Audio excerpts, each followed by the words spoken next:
Morning Show. A pleasant good morning and welcome to the Sugar City Morning Show.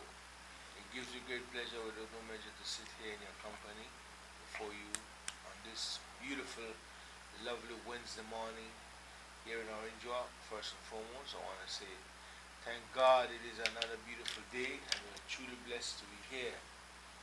My name is Dylan Jones. Once again, good morning and welcome.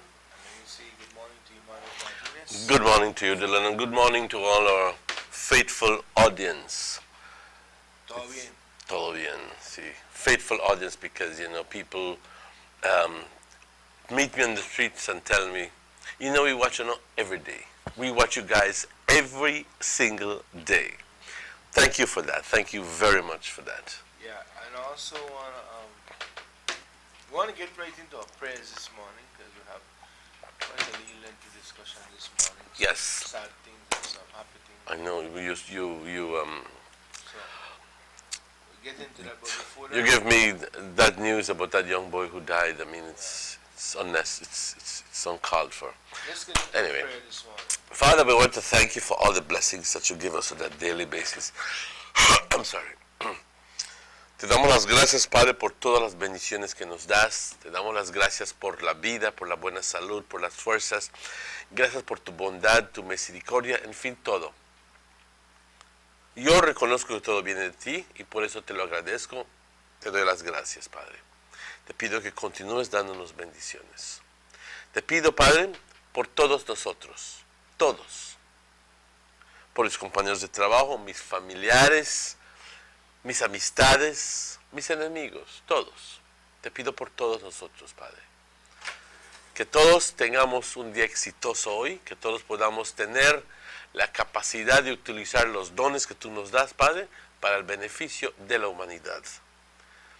Te pedimos, como siempre, fielmente, para las personas que más lo necesitan. Aquellas personas que están sin casas, sin hogar, sin comida, sin consuelo.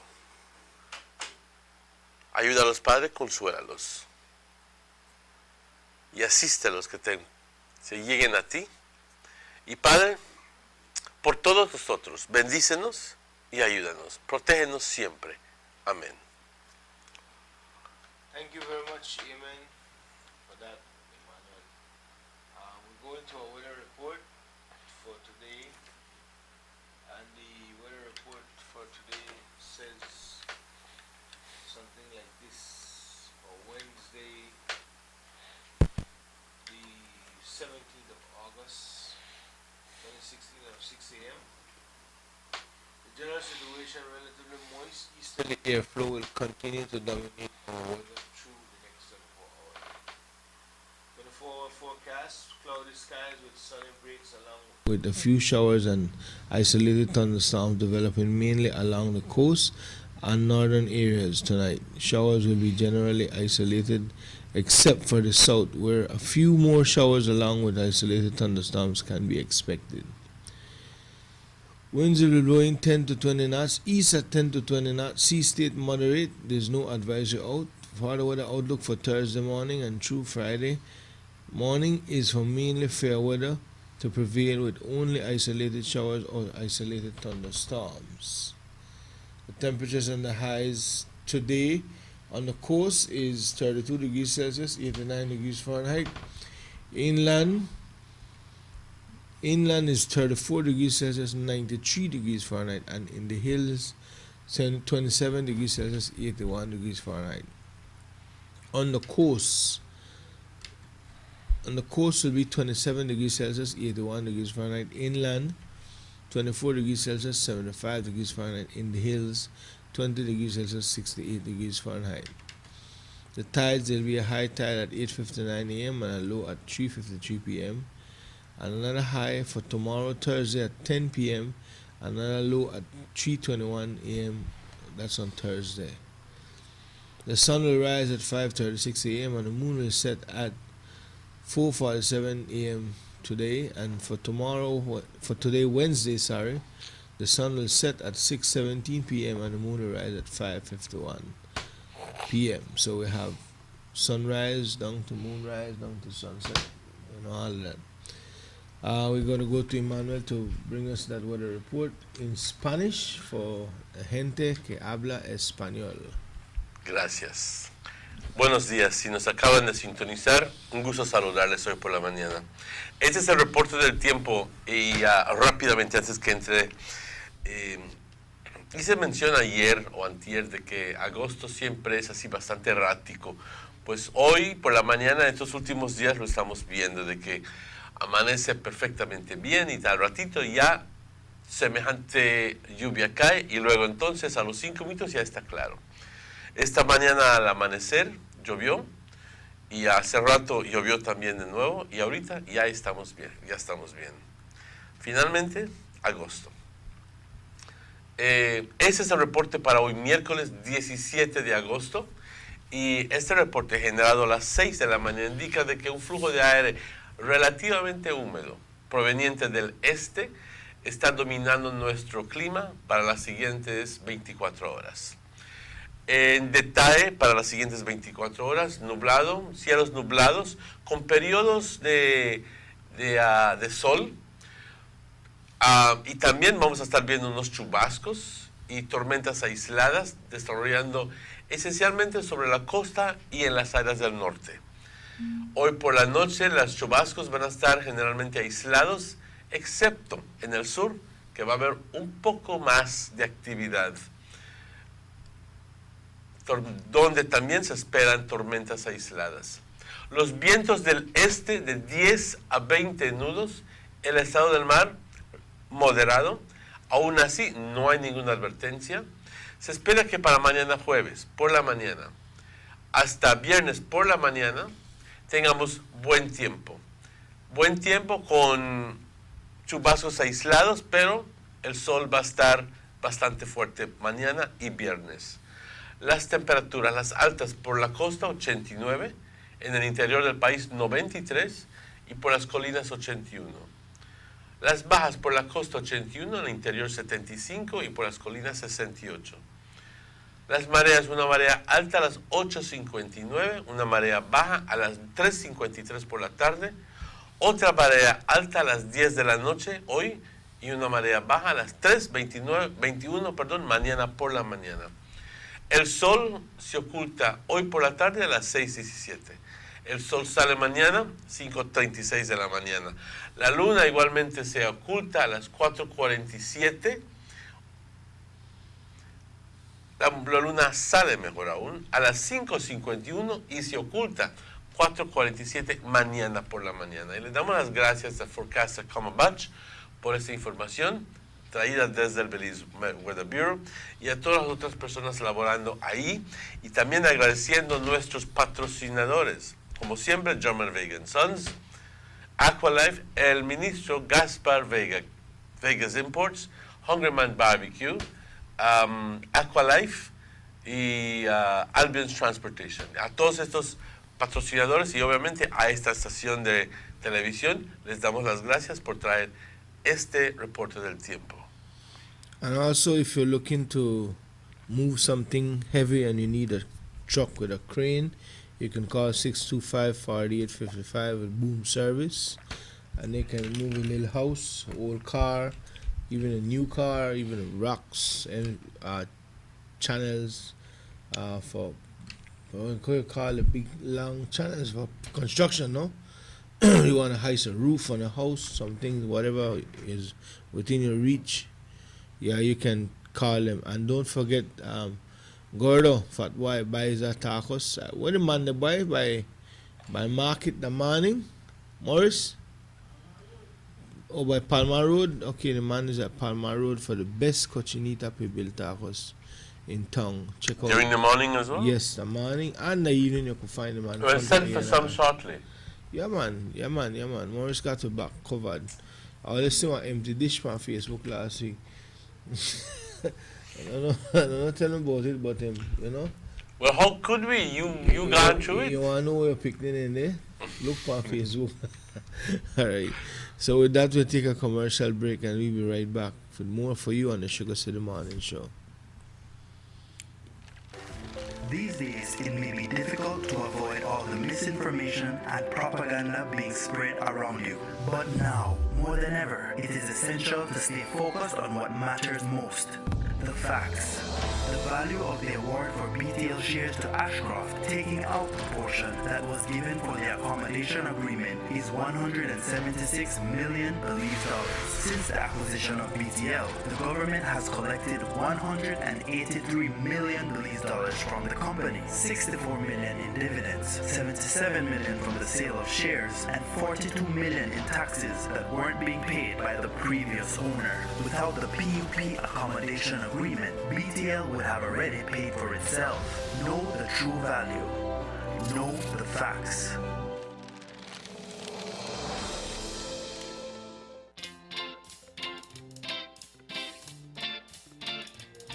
Hey sis, how's it going? Ellie, here I come. Sis, let me call you off the house phone when I get home. My battery is dead. Yes, the house phone.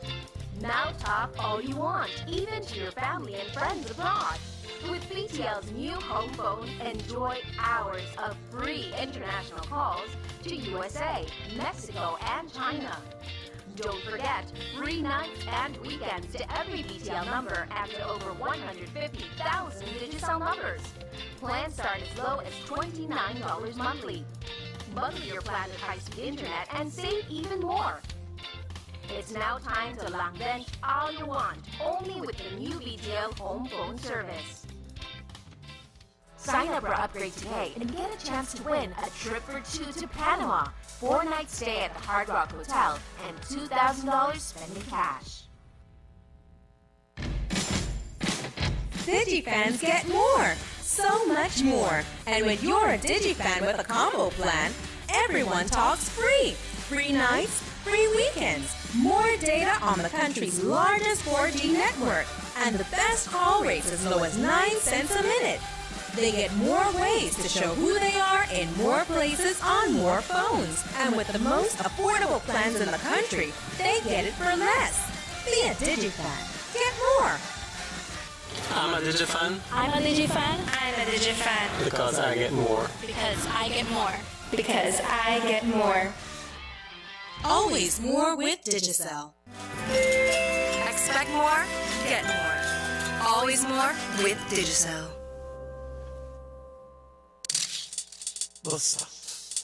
They see you and how you're living.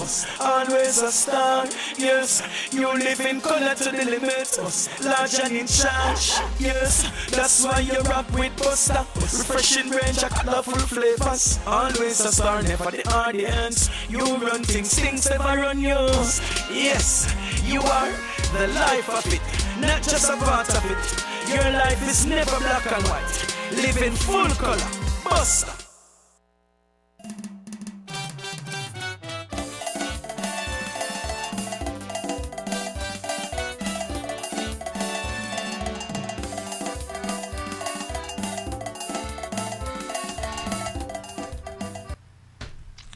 Welcome back to the Sugar City Morning Show.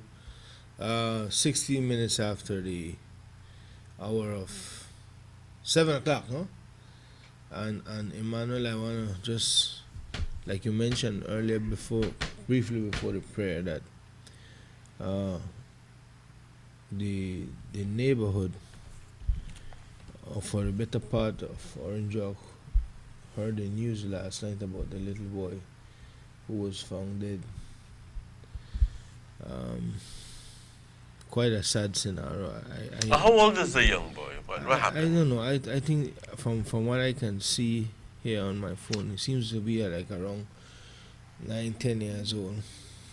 And he was alone. Was this on the news?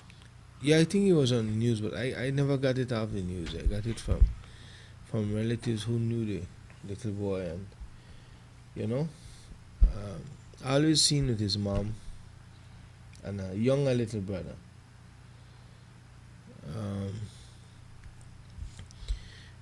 He apparently, from what I heard, no, I think I said the information for me still never come officially, right?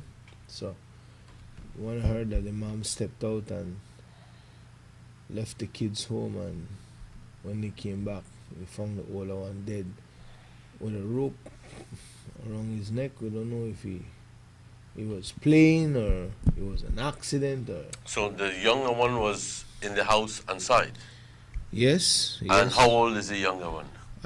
From what I can see, or from what you can see here with me, I would say I'd give him about, I'd say maybe 6. So he can talk and he can say what happened, right? Yeah, see? That's about it. That's like 6 here, right? Yeah, barely. Yeah. You know? So, quite a lot of questions need to be asked and, you know, And need to be answered. Yeah, I mean, again, you don't know why would you leave kids unattended like that. You know, the last time some kids was left unattended like that, the house burned down about how much? About 2 or 3, and then died in the fire. You remember that child farm? Yes, I recall that. You know, so parents need to be more careful, especially single mothers. You can't take it for granted that they alright, man, they can handle themselves, picnic. So like I said, I don't really know exactly. Maybe later on I could pick up on the real facts, no? How it happened, you know. Things like this usually spin off like a mystery. Well, like you said, questions were made and need to be answered, but at the end of the day, it's sad when you hear stories like these. Mm-hmm. Really, it is sad. And above all, sad for the family. Mm-hmm. It's a wake-up call for a lot of people. And obviously, our condolences to the family. Mm-hmm. And the little boy is, I'd say, probably around 9, 10, 11 years old. A big boy, that man. You know, so definitely we need to know what went on, because a kid at that age already know what's right from wrong. You know, don't stamp in the mud and tell them they don't want to put on a shoe and they don't want a collar shirt.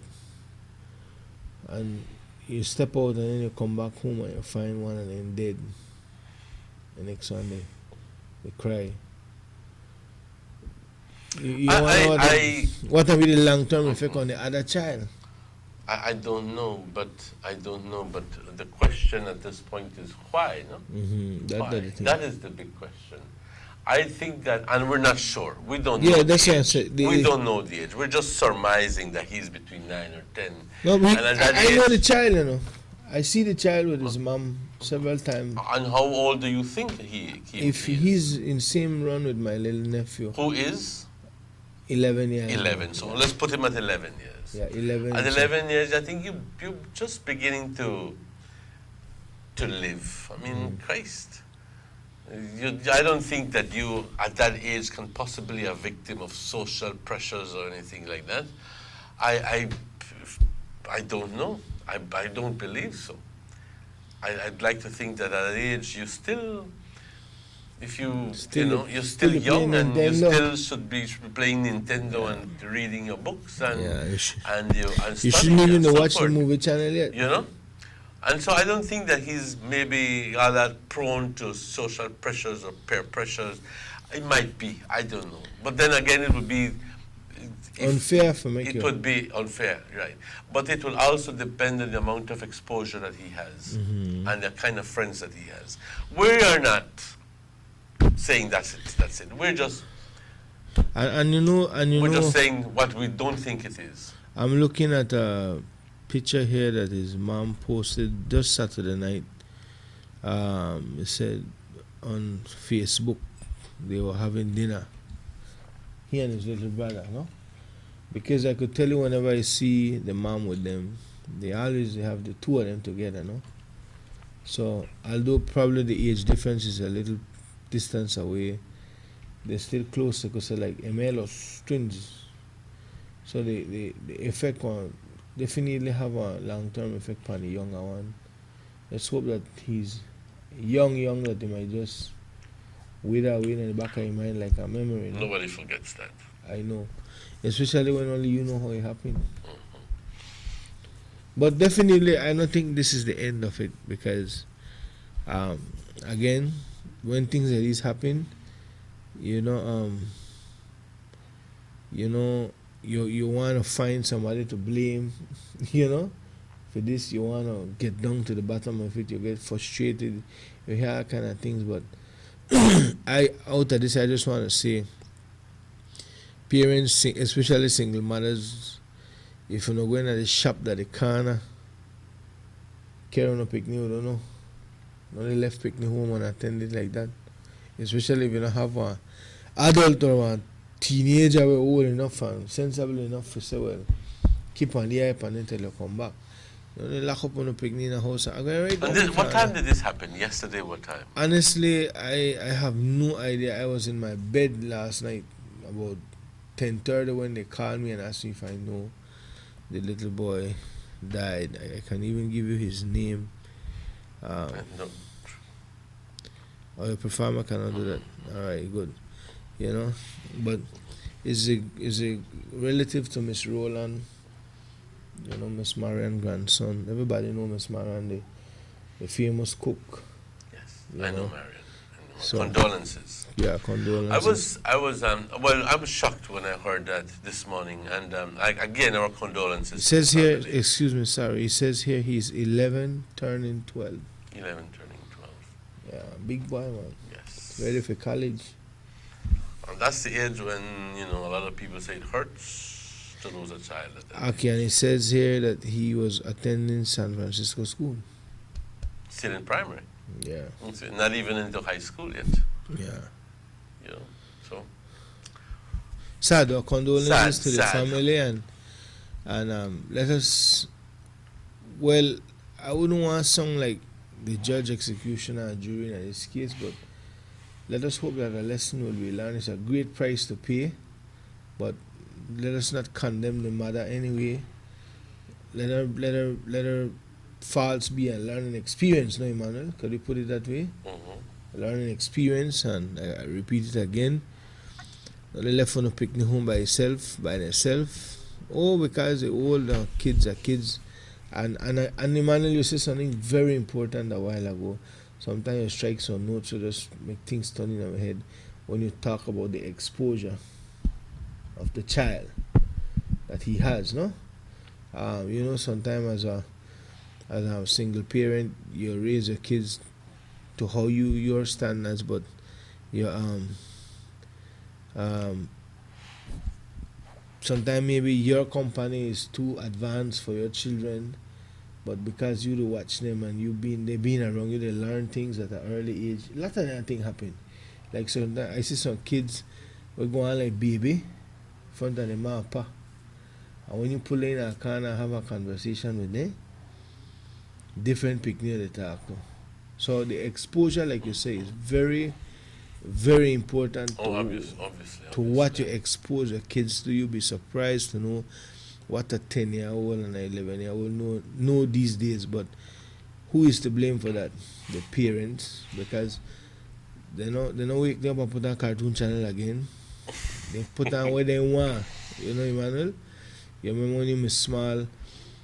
When we were small, we never had no TV, make I tell you. And when anybody go visit your mother's house, you can't sit down in the house there like you the part of this conversation because a big bop go outside, nobody come to you. Nowadays, picnic deep in their business and their business. These are the changes that we go through. My pa like one a joke and said that by the global warming make everything change myself. But then they don't have to tell you nothing, just watch you and start doing. That means get out. Yeah. Get out. That's true. And not make them have to do it 2 times. Because as soon as the visitors go, they will tear you. That's true. And that's a fact. And when you used to go play in a neighbor house as 10 to 12, you better make sure you don't eat. And as dark or 10 to 5. Dark as they get dark. Find your house. Find your house. You know, because, but now it's different, man. It's different. 9-year-old, 10-year-old have cell phones. They text, they thread on Twitter, and Facebook. You know, it's crazy, man. I know. Ever changing time. You know. And just to well, not really to change the topic, but just to put it in perspective, about things going on. There was a tornado in Spanish Lookout. Now they say no tornado that I believe, but Can I I can't tell you can I this. just Uh-huh. briefly tell you something? When I said that for the news last night, my mind run right by Emmanuel. I said, "Now how the weather guru don't say watch this and take this because this tornado, man, the weather people insist before going far that there is no tornado in Belize, and the people they tell you where they live it. When they live it at this side, Watching them big huh? boat through the people in wall, Huh? On the roof, tear up. tear off like banana. And you have a seed. girl for telling me that no tornado. Well, it might have been some sort of windstorm. Maybe the labeling of the phenomenon is the key there. But at the end of the day, tornado, if you want to call it tornado or not, these people suffered a lot of damage. When you have the roofs of their buildings being blown off, and when you have pieces of wood perforating your wall as missiles, then you begin to think about how dangerous that storm was. Hurricane Earl never did any damage as this tornado did. The roof didn't fly off a Hurricane Earl, but the roof flew off with this storm in Spanish Lookout. And I know that a lot of people in Shipyard and in surrounding areas will also attest to the fact that they have experienced something quite similar. And I know that other people here in the Orange Walk District will tell you that they have experienced these remolinos, as they would call it. You know? But it must be a hell of a strong remolino to make you tear down all them people's roofs and send pieces of board as missiles into your house. But why? Let me direct this question to you because out of the two away, and out of many people, you that want to really deal with the weather, and I notice you have a passion for the weather. The way you deal with the weather, sometimes I don't want to believe you had a degree. I know they tell you about it. Why? In your view, our interview, you know, in your view, it was a tornado, Well, or not? you see, it's a matter of labeling the word that you use. If the Weather Bureau insists that it's not a tornado, it's because So- generally, just let me finish. Generally, it is known that tornadoes are not In Belize. in this section of Region. in this region, because we don't have the advances of the cold weather coming down and the heavy cold, strong cold weather meeting up the warm weather, rolling and then creating that effect. Okay, so that would be their explanation of why it's not a tornado, right? But then people live it.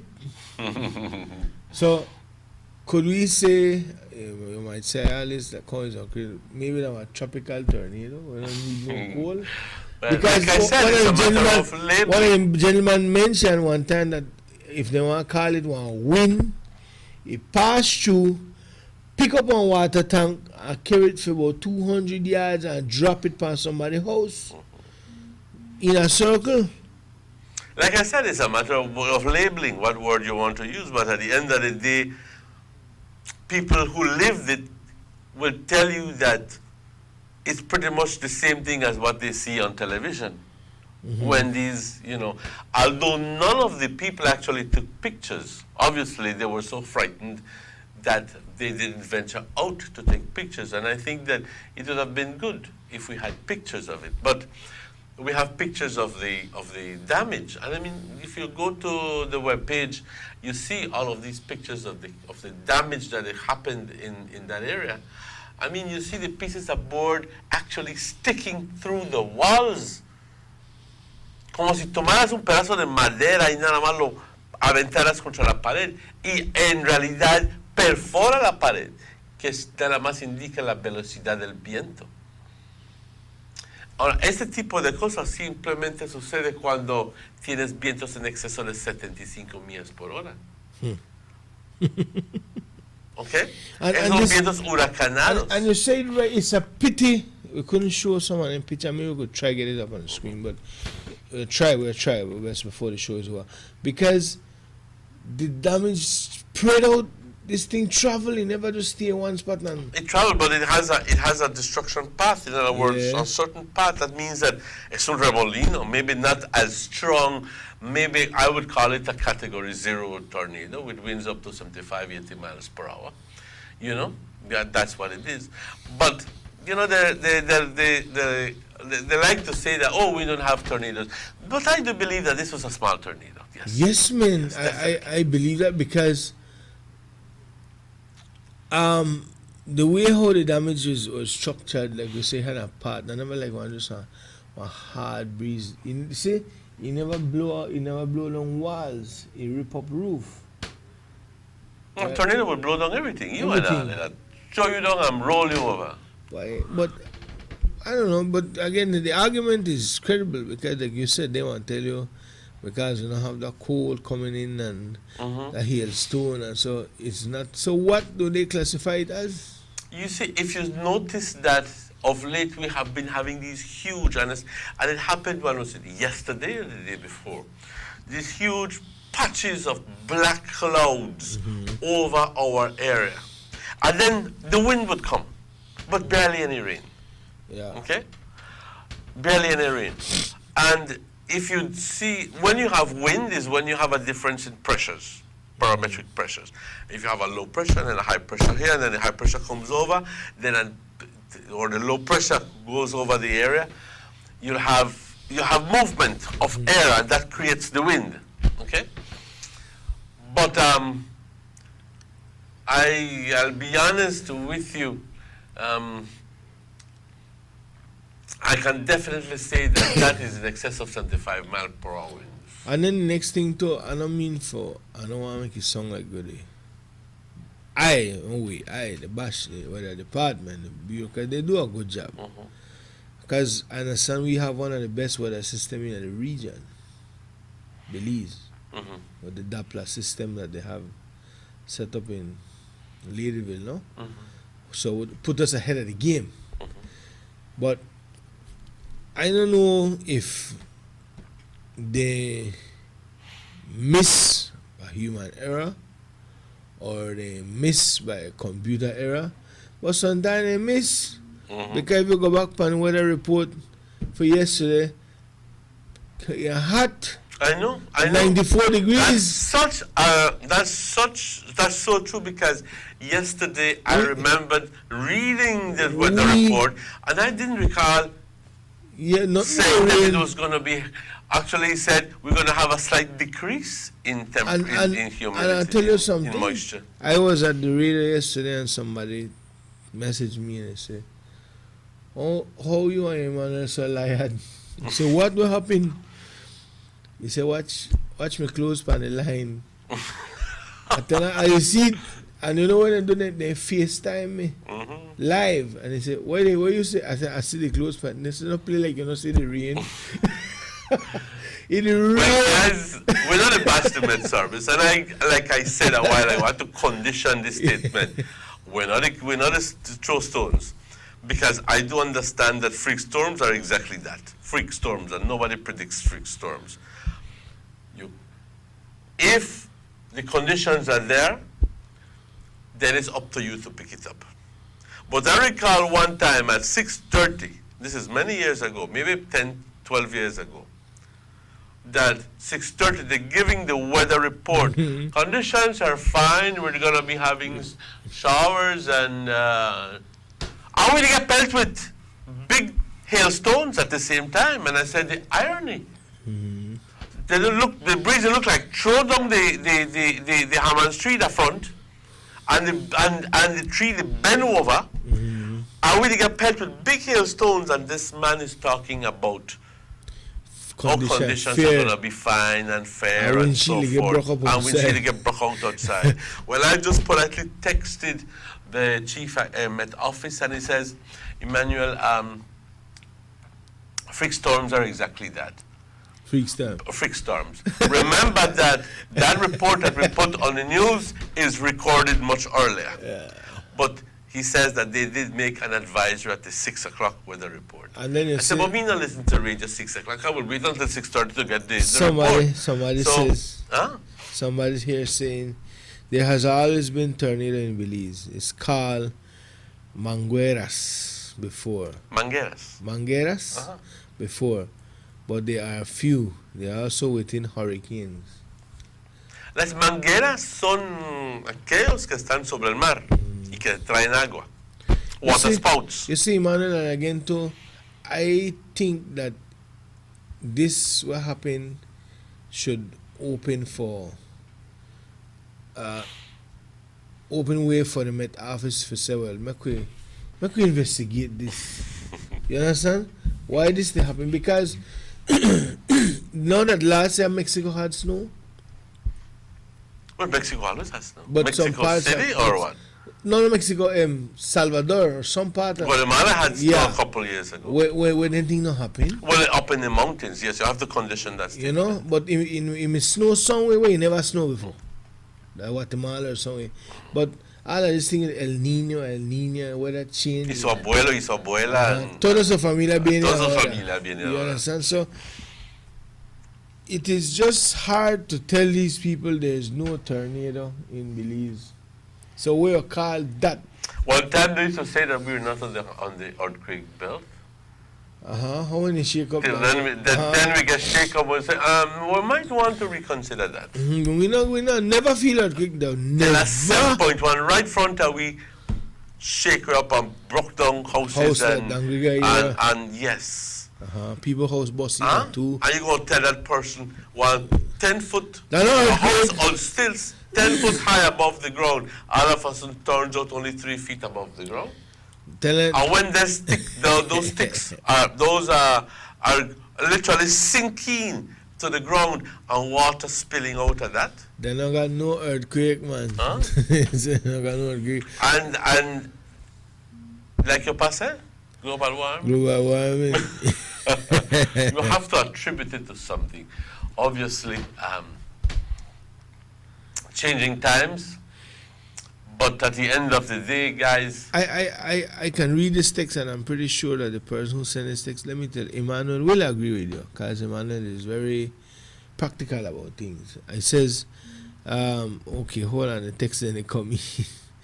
Some years ago, one passed by Yo Creek, another by Pittville, small ones but broke up trees. All right, hold on, I can get this one, especially this one that came before.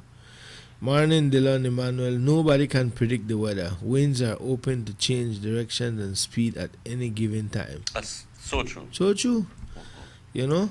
So true. I mean, we're not, but again, let us put it this way. Some years ago, okay, say,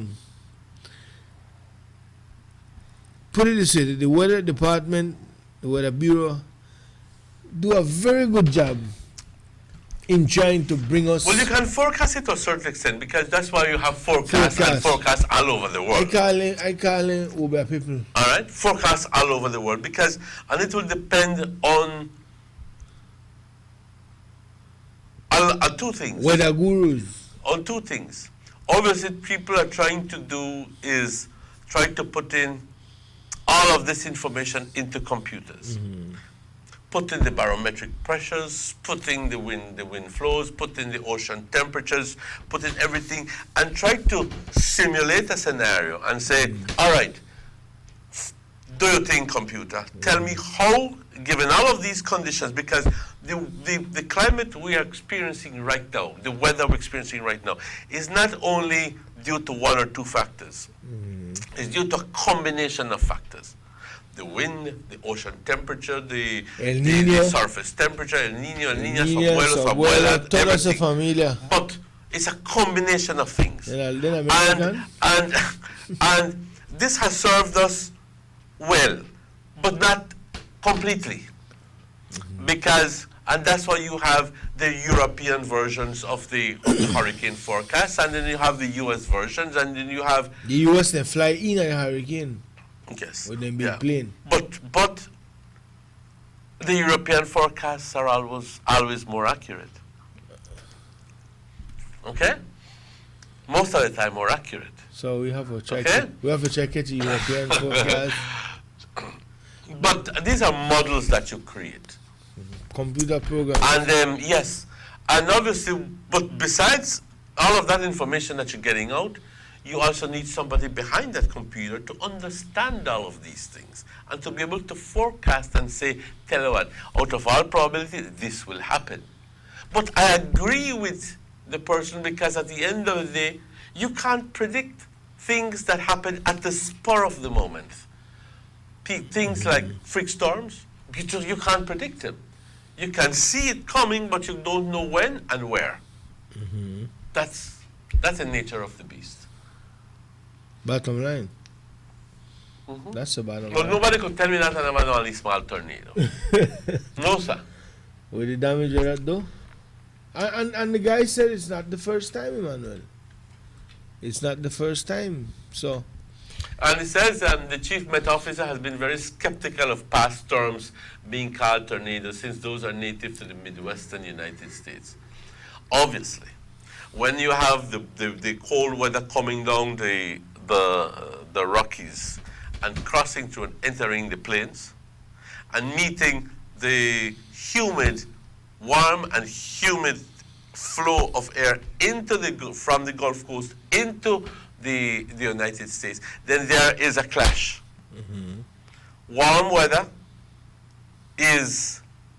Cold weather is denser and heavier than warm air. And then things happen. And then there becomes a rolling effect. And I'll take a whole half an hour more to explain the rest. But that's generally why it happens in that area. But here we not got the heavy, unless maybe we have the cold there aloft. I don't know. I begin, lots of questions there. we got it cold, but it's not cold enough according to Nevis. We set off on bomb like that. Yeah. But he says, but that can't convince these residents they are sure that the freak storm was a tornado. Well, they felt it. And where part they and for their ancestors come from, they know that. They know what that tornado. Because they not like... Oh, Crooked Tree was another one that suffered that tornado some time ago. Damage up Crooked Tree for Yes. bust up some of the tree there. It straighten up some of the Crooked Tree there. But the weatherman say... But there's I no said, Ronnie tornado. Plett says, well, I have seen a tornado on at least 2 different occasions. The actual twister, the whole tail, and everything. So this man is telling you, where you talk the crap. I have seen it, twister and everything. So, wake up call. Maybe we do have tornadoes. We take a commercial break at Certainly. 7:46 and we'll be right back.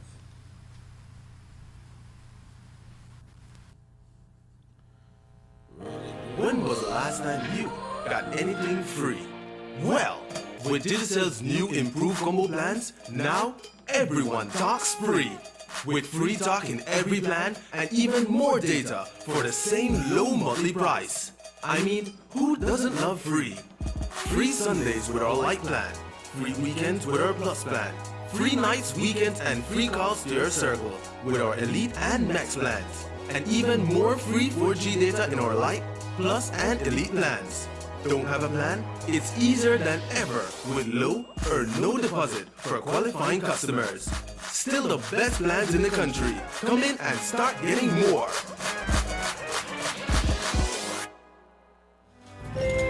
Expect more, Get more. Always more with Digicel.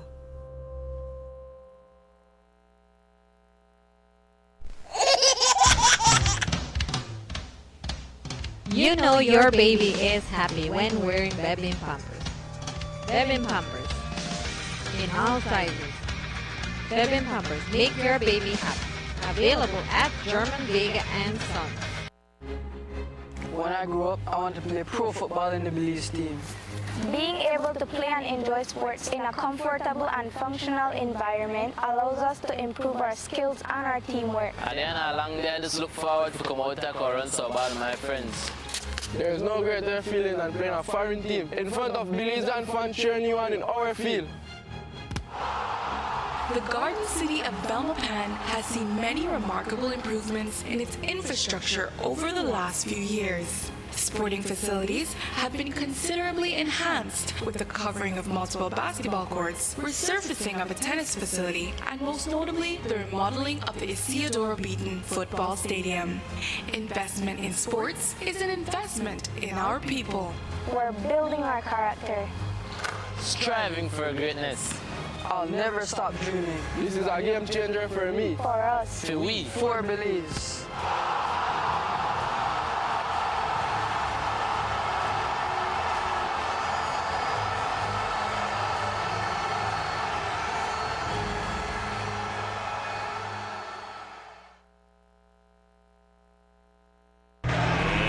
Let's get ready to rumble!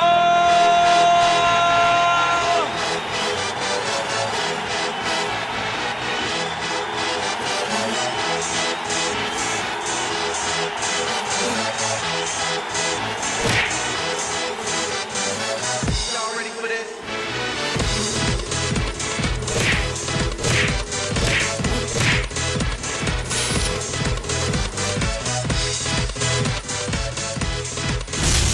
Get serious. Get up.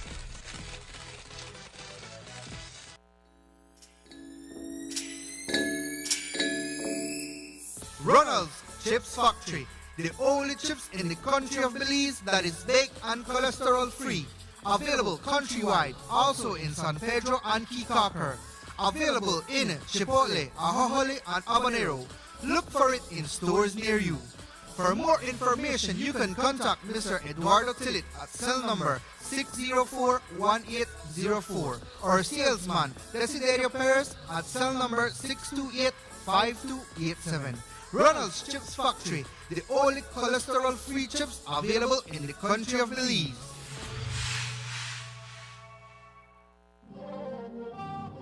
It's going to be a texting summer with Digicel.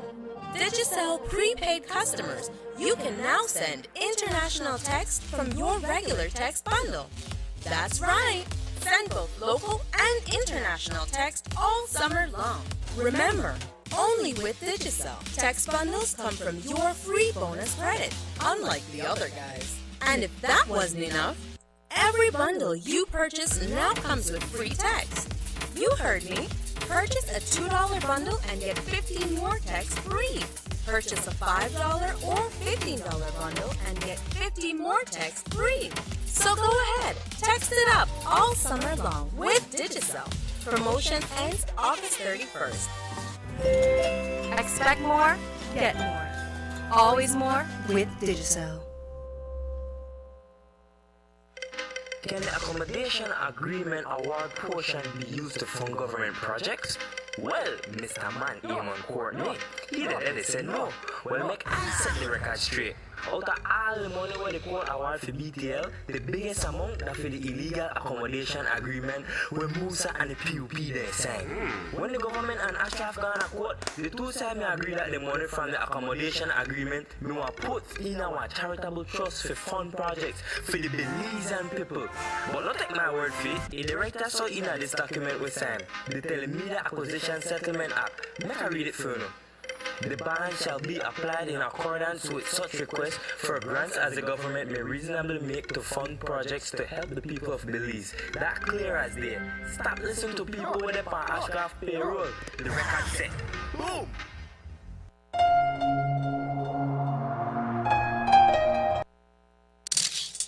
Buster. They see you and know you're living. Always a star. Yes, you live in color to the limit. Large and in charge. Yes, that's why you rock with Buster. Refreshing range of colorful flavors. Always a star, never the audience. You run things never run yours. Yes, you are the life of it, not just a part of it. Your life is never black and white.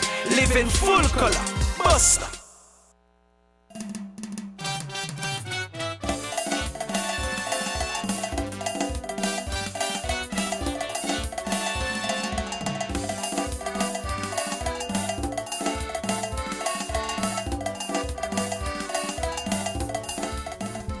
Welcome back to the Sugar City Morning Show. It's 7 away from 8 o'clock. What? Yes, and we continue this morning. I want to remind you that you can call us at 302-2170, or you can text me, as some people are doing, at 626-4882 or 661-6534 or 635-7436 or I'm just kidding.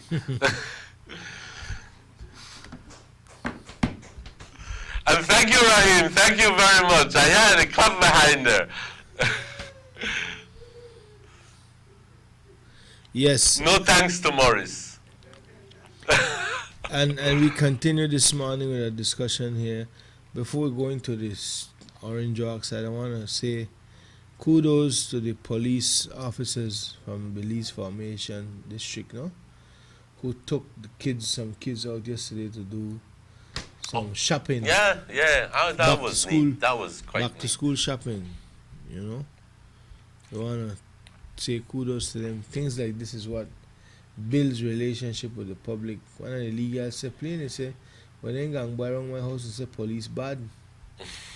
So, but now I consider that police not bad. Right? And this is good. So we want to tell them to keep up the good work, in building that relationship with the public. Orange Walk, man. What you got a long time to talk about Orange Walk? Give me some stats about the home front.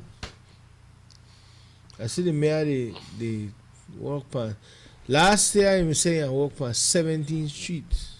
17 he said? He said 7 or 9. 17. He cut it down now. Oh, really? We had all the list, but we changed it because it never serious. No, he cut it down. I hear he did about 10. You know? So in all sense of practicality, it would be, I don't know, because this mistake has been made and it has been criticized, and I'm hoping that is the case, that they're learning out of experience. But who would want to repair roads or to make roads with this rainy weather? Nobody in his correct mind. I'm giving them the benefit of the doubt that is the case. I'm hoping that's the case. But some streets are still left, I think, in terrible condition. One of the things where all right, you're on Britain Street, you're the Hollow of Brock. I think it is only fair enough to make the people know where this money will come from for the 10th Street.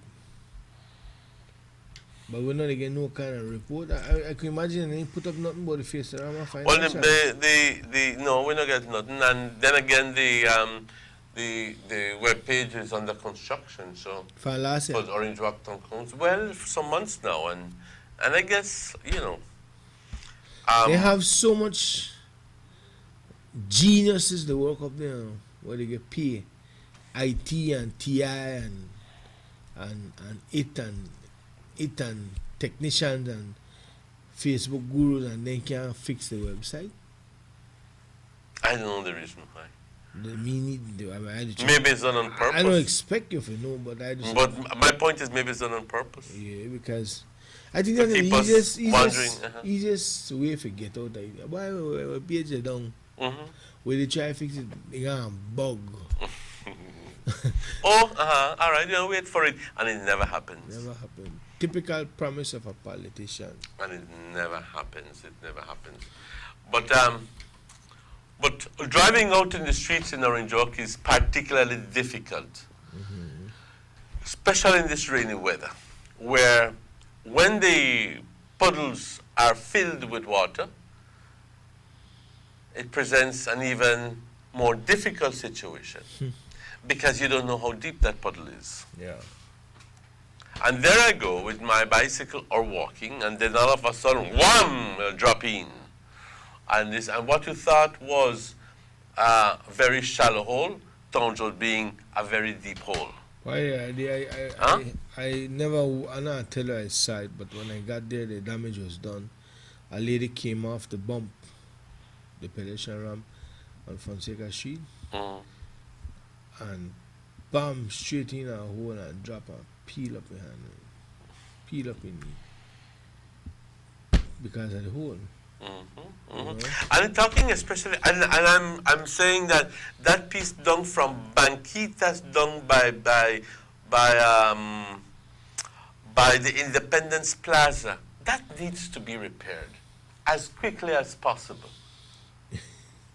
You did that down the hill? Down the hill. Why, I go to the mechanic by the riverside. Yes. And you stand there for a little bit. And man, when you see vehicle coming down that road, he has, you know what turn your head when you hear this? Yeah, banging them, they go downward, you know. Blang! I go like, boy, this, you know, people cut stuff, it cut in a one hole and go in a bigger hole. You call this thing the drunk and drive second one, like zigzag And across the road. yes, exactly. Terrible, exactly. man, terrible. That's one of the worst areas. You have worse areas, but that's And that one lead of into the bad Main Street. areas. That lead into leads. highway. That not lead into. That's an exit out of Main Street because you can't come up that way. You go into the highway. Yes, you're going to the highway, but it's the Main Street going into highway. Terrible. That's true. You know. And the thing is on a blind hill because you have to go around the curve. Then when you don't clear the curve, we'll have the big wall. Then you realize you're in a no man's land. And to think that supposed to be a tourist attraction, you have Fort Monday right around the corner. You don't care what And you know, you take your visitors and then they have to be stepping into batches and holes, and it's not correct, man. Not correct. I envision a tourist that little corner there by the police department at the bottom. If it forms a little V, you have the Queen Victoria, you have the Belize Corozal Road, and then you have the road I'm talking about, which is still Main Street, by the way.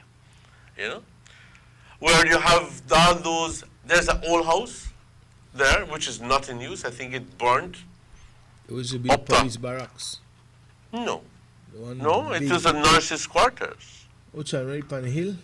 Yeah, at the little house there. Or maybe it was a police bar. The orange house. No. Yellow. More by the Chinese side. No, man. Going down. That's why they used to have a high building. Yeah, but that's the one up the hill. The one I'm talking is right in front of of the plaza. An old wooden house that almost burned. But it's no longer livable, so it's there. And then you have all these old vehicles parked here.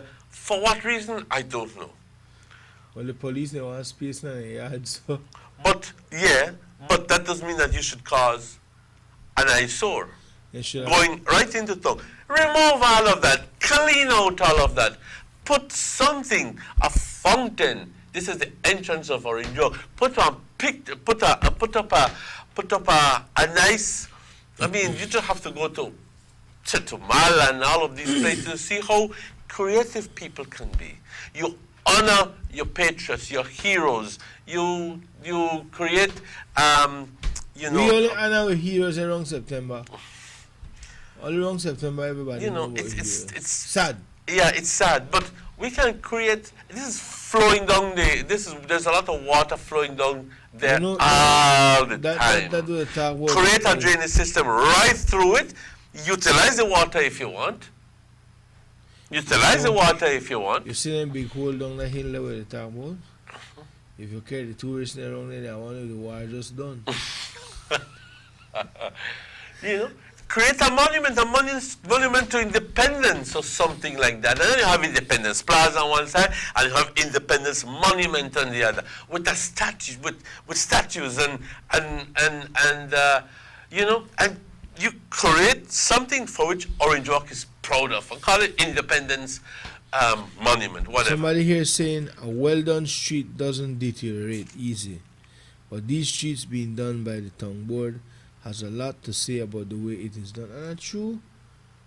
Watch this one where they pave it like where Danny live, how the street name right here?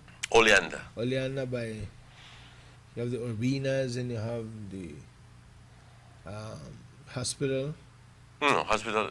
Mendes. Clinic, yeah, the hospital clinic. And then you have the Megs, the family out there. They could attest to what I'm saying. That don't pay like 2 times in 3 months. You know? Yes.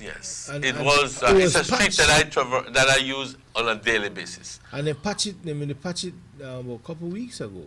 And then we just don't pay it. I guess at the end of the day, the contractor works with the amount of money he receives. But then that is I don't defend Danny. And Danny typically does a very good job when it comes to that.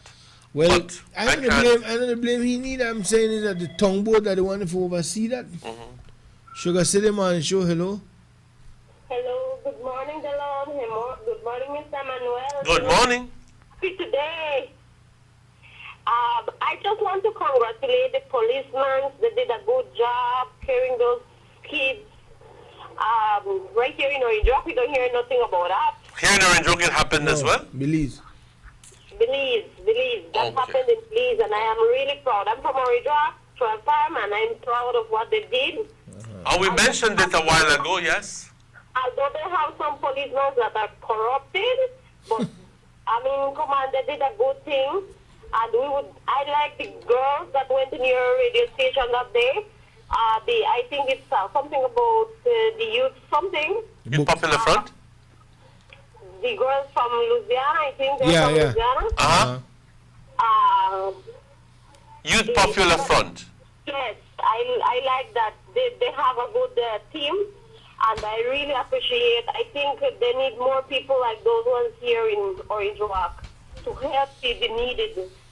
Oh yes, obviously when we find the people like that, the first thing we do is congratulate their efforts and to stimulate them. Yes, I congratulate them and keep up the good work with you guys too. Thank you very much. And thanks to you. All the best to you. Yeah, so we were saying, Emmanuel, when it comes to the streets, but that's what I'm saying. I'm not casting blame on anybody, but I mean, if you know that you have a reputation to protect out there with what you do, then you know work with when they give, you know, you know work. You understand me? Because then I didn't blame you. True.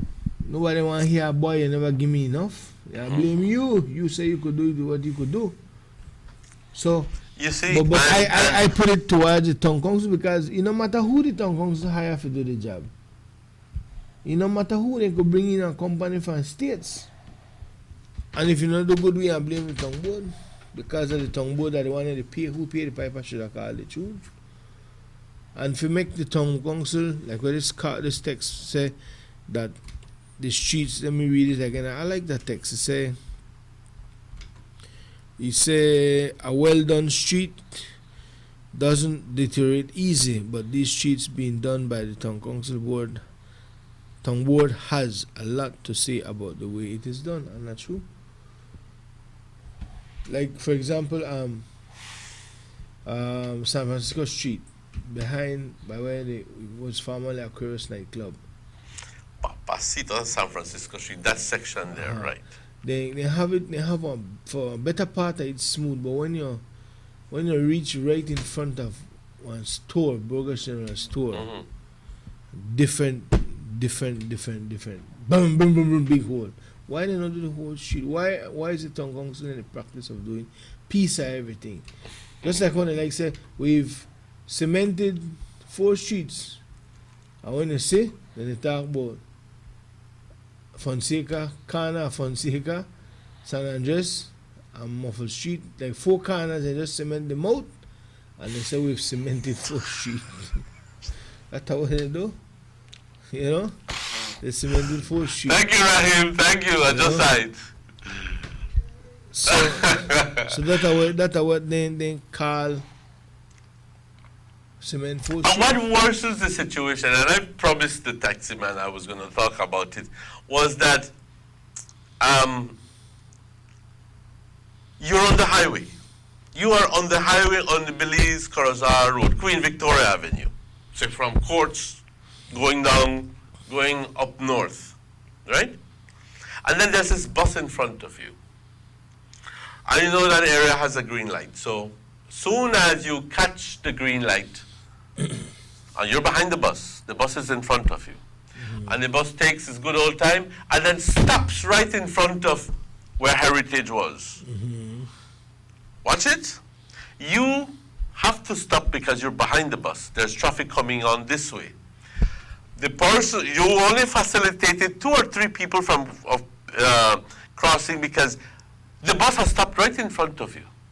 So those people who decided to advance with the green light, all of a sudden are left right smack on the middle of the street, but even when the red comes. But my friend, you think that bad? Have you seen the buses stop on the curve down the hill? I was getting to that. I was getting to that. I was getting. Then the same bus stop again. Goes down a little bit more and stops right in front of by the police station. Picks up 2 more people, okay, and the traffic is right behind. And stop and go, stop, and then the worst thing, it stops right by Alpuche, right at that curve, and picks up people again. And again, the traffic is being halted. You'd say, the people are at fault. No, the people are not at fault. The people don't know. And even if they know, that's why you have laws to enforce certain put some restrictions. But it's the bus driver who is at fault. But then again, you say, the bus driver may not know any better, so who is at fault? It's the traffic department that does not enforce the law. The bus driver got good damn sense to see that no bus stop no there. Yeah, but I'm just putting it that way. I put it this way. I agree with you, because I will come to that conclusion very shortly. Then the driver told me, you know, Emmanuel, he said, they charge them, you know, they give them ticket. And I said, well, why do they keep doing it? Because they prefer to pay the $25 and still keep on picking up people because they pick up more from what they pick up than Let's take this call. And they don't mind paying it. Sugar City Morning Show, hello. Yes, I'm glad you're on that topic. This is Mr. Bennett. I have an experience, and it involves a bus.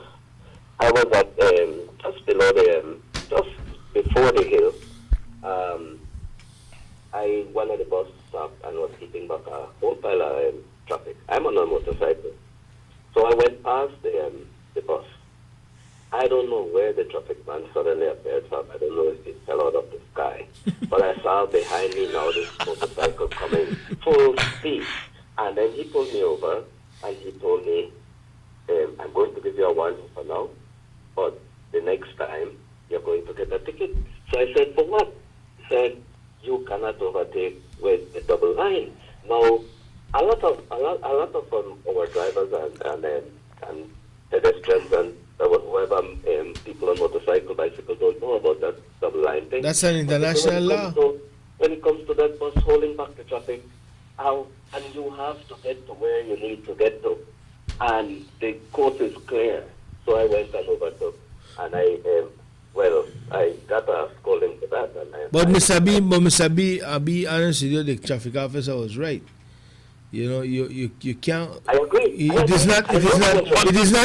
May I interject, sir? May I interject? Because the traffic man should have addressed the bus situation. Thank you. That's what my point was. I was going to get to that too.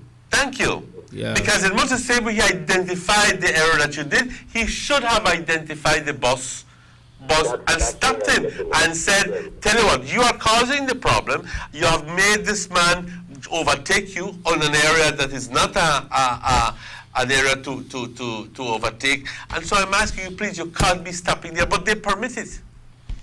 That's what I'm letting out. Yeah. Yes, I agree with you. You're welcome, sir. Okay, then, bye. So I said not only the buses do it, but even in that taxi, they talk about them because they know a whole other different story by themselves. I see that taxi then jump out of the line, Emmanuel. You see when I'm in this red light zone, Emmanuel, and a vehicle in front of me, most people don't know that you can go right with precaution. It says a careful turn. With precaution. Yeah. Right with precaution on red.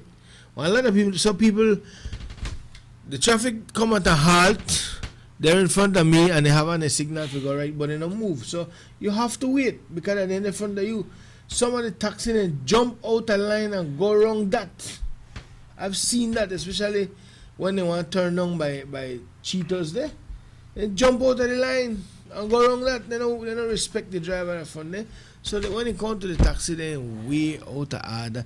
And most of them ain't got their license plate. They just ride taxi for the windshield. Tongue wood again. Mm-hmm. That's right, exactly again. Right. That's exactly right. If somebody go missing your hair, Emmanuel missing, you jump in a car with Mark taxi. And if memory serves me well, and at 55 I believe it serves me well, that the taxi regulation says that you can't wear them chanclas and short pants with your belly, with your shirt open and your belly just out. As a taxi driver, you're not supposed to do that. But how many of us haven't gotten into taxis already where the same thing that is being advised against is exactly what you're going through? So where do we go? Yeah. Do you want to tell that person, I'm sorry, but I have to rescind your what you call it, because, you know, or what do you do? Somebody tell me they get in a taxi that day. I believe when the taxi move off, they start to shake. I tell them why. Then you see the bottom of the road on the floor. It's like, yeah, the Stone Age. You sit down in a street. So you I know, have what do? The man has a right to live. Yeah. The man he might be making enough to feed his family. Yeah, but then again, you need to apply the law for what it is, and nobody apply to everybody. Nobody, just like when you have a right to live, you have a right to good service. You got to pay for it. Exactly. So if you can't provide good service, not get in any. And then politics usually comes and say, no, they only deal with that too hard. That's one for people. And this happens both sides. And the thing is, one of the things where I want him. I can read this text for say the town council cannot invest on good streets because they have to pay workers to work on private properties. It is common to see the workers toiling on properties belonging to PUP cronies. The worst part is that the people pay for this, and that's not a lie, Emmanuel. You understand that text? Yes. Because the other day the tongue vehicle and the tractor and the trailer and the pickup made it clean out for the yard. The HR manager, and we got picture from it. Mm-hmm. Then you pass the back, then they clean out Kevin yard. Then they gone to Abelardo my yard. What kind of craziness that? I don't want to go clean my yard for me. Clean out my yard then, and not the people who pay for that for you. So these things, and the thing have a cost, right? The thing have a cost. Let me see. I got two texts here. Is a taxi a non-smoking area? I would believe so. I don't think taxi man should smoke cigarette while they drive. And you back of him inhale all the second-hand smoking. You're dead. It's gonna kill you. This is what happened in Orange York, and I know the talk would affect quite a lot of people across the country. Because the taxi is very popular, I believe. So, you know, very popular. You jump in on some taxi, you have to move chips back off of the seat and pipe on the ground. Why? I don't understand. Standards, Emmanuel. I always say. We are relaxing our standards when it comes to certain things. I always say that if everybody another thing is, and you get into a taxi, a regular taxi, and you pay your $5, and the taxi man has the audacity to still go on picking up people, and you tell him, I am paying full fare. He okay. I'm paying full fare. I am paying full fare. No, Nowhere in the world are you permitted to pick up more people and I'm paying full fare, $5. $15 per run, per your run. And if you tell us that, I don't care. Watch out. I can tell you something. Then again, you have some taxi man who very professional. Respetos. Let me tell you, I have I don't know, maybe, first I want to say that if many people who have business or employees or employers would practice the practice that these guys at Shell gas station right here in Jock practice, it would be so good. You know when you go to Shell and Ballet? You mentioned that, yes, very courteous and very attentive, and above all, I say if you want to check your aisle, sir, you need, and the people will know you got like treat strange now because when you see them by like because you're not used to it. Exactly. That's not something where with culture, Papa. And I think we need to practice it more. Customer service, I give Shell gas station a plus for that. Now, there are some taximan, Emmanuel, that are really professional. They as they park for their car, Emmanuel, then they clean it down. Then they wipe down their car, their seats well covered, the car always smell nice, they clean. Let me tell you, I had a taxi I used to ride in Belize back in the days. Watch out. When you go in for his car, and you sit down in the back seat, he have a sticker on each door about this size that says, "Please don't slam my door." And when you sit down, if it's possible, most of the time, he would stretch his hand all the way to open your door. To close his door. Or to close his door. Yeah. And then, where can you go, sir? That's my friend, a Spanish guy used to do that in Belize City. Professional, service. If he's out of his car, he open it, don't make you get in. Not on him, but he got clean car. You don't mind pay a lead price for that, right? But that situation with the buses and so forth needs to be addressed. I believe that we are ripe at the moment where we need some sort of legislation that says that you have designated bus stops. Not because you live on the highway, you're going to stop by a fence gate and wait for the bus pass. That cannot continue. They have bus stops, man. You have designated bus stops. I remember when I was, I spent the time with my brother in Mexico. Rest in peace. I wanted to go downtown, and I said, "Tell you what, I'm going to catch the bus." I had to walk Reforma all the way down a block until I got to the bus stop. Yeah, because you could kill wave the bus, and they will not stop for you if you're not at a designated bus stop. You could kill wave, but you walk to the bus stop, and that's where the bus will pick you up. Because it's not that the bus driver wouldn't want to pick you up, but make them get catch to pick you up. Make them get catch. They lose their license. You need to have order.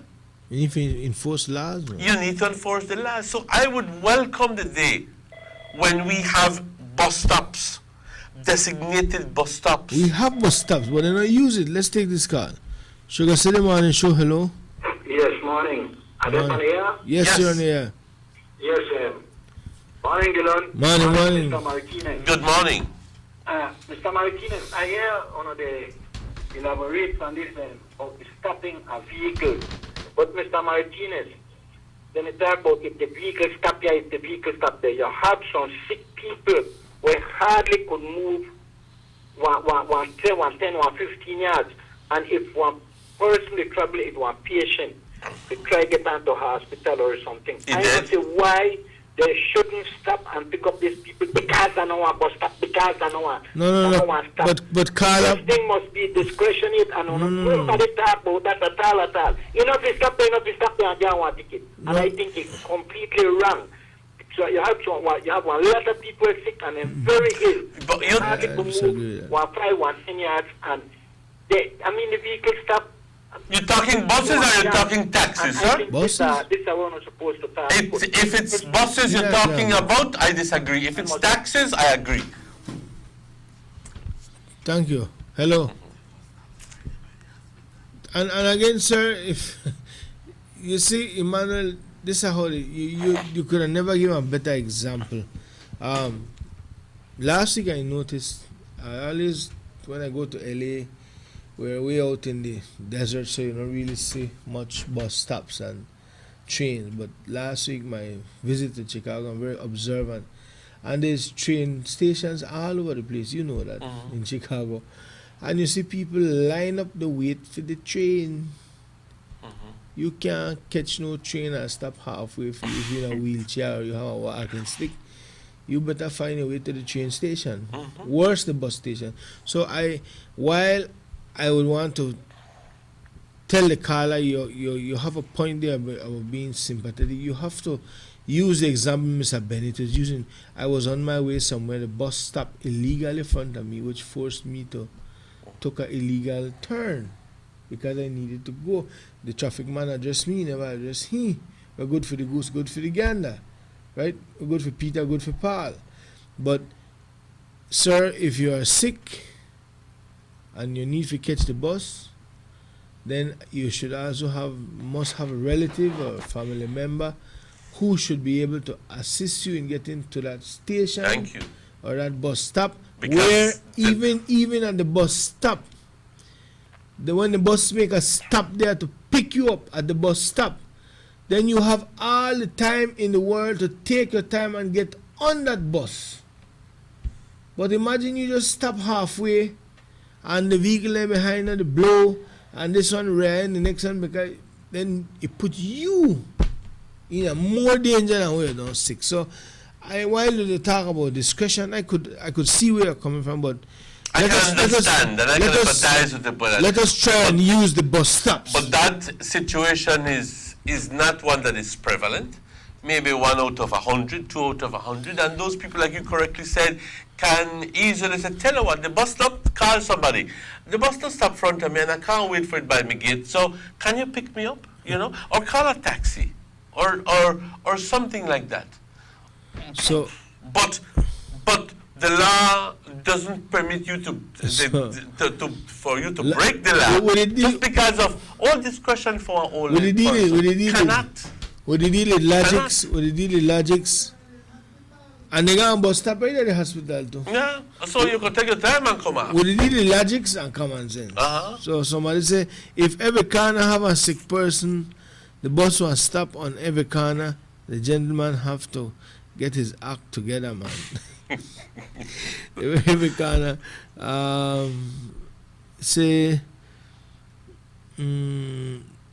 it says some years ago by Yo Creek, another by Petville. Oh, this is something else. Okay. Alright, I don't really understand the text. Maybe you could send it back for me again, sir. But again, Emmanuel, it's 8:25. We're taking a commercial break. And we'll be right back with more for you on the Sugar City Morning Show. We'll be right back. When was the last time you got anything free? Well, with Digicel's new improved combo plans, now everyone talks free. With free talk in every plan and even more data for the same low monthly price. I mean, who doesn't love free? Free Sundays with our Light plan, free weekends with our Plus plan, free nights, weekends, and free calls to your circle with our Elite and Max plans. And even more free 4G data in our Light, Plus, and Elite plans. Don't have a plan? It's easier than ever with low or no deposit for qualifying customers. Still the best plans in the country. Come in and start getting more.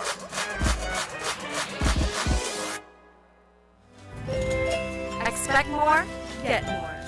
Always more with Digicel.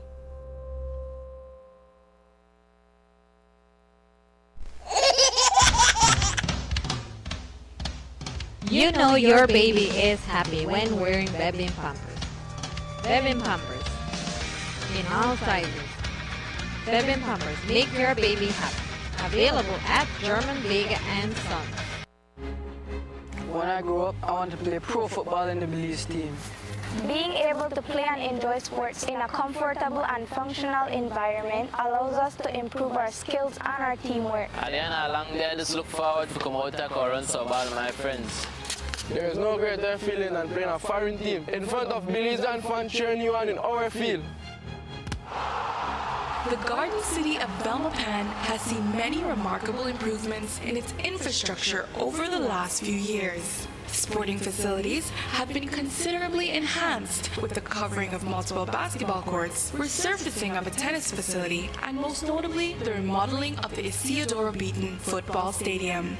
Investment in sports is an investment in our people. We're building our character. Striving for greatness. I'll never stop dreaming. This is a game changer for me. For us. For we. For Belize.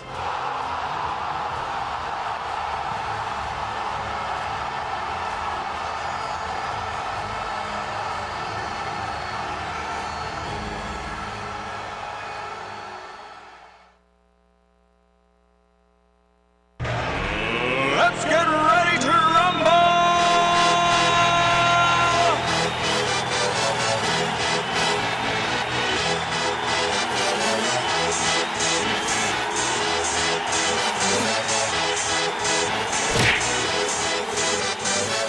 Y'all ready for this?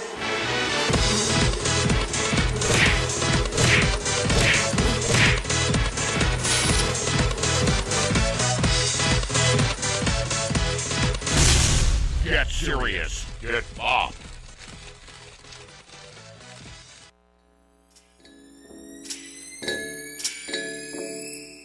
Ronald's Chips Factory, the only chips in the country of Belize that is baked and cholesterol free. Available countrywide, also in San Pedro and Kikaker. Available in Chipotle, Ahojole, and Habanero. Look for it in stores near you.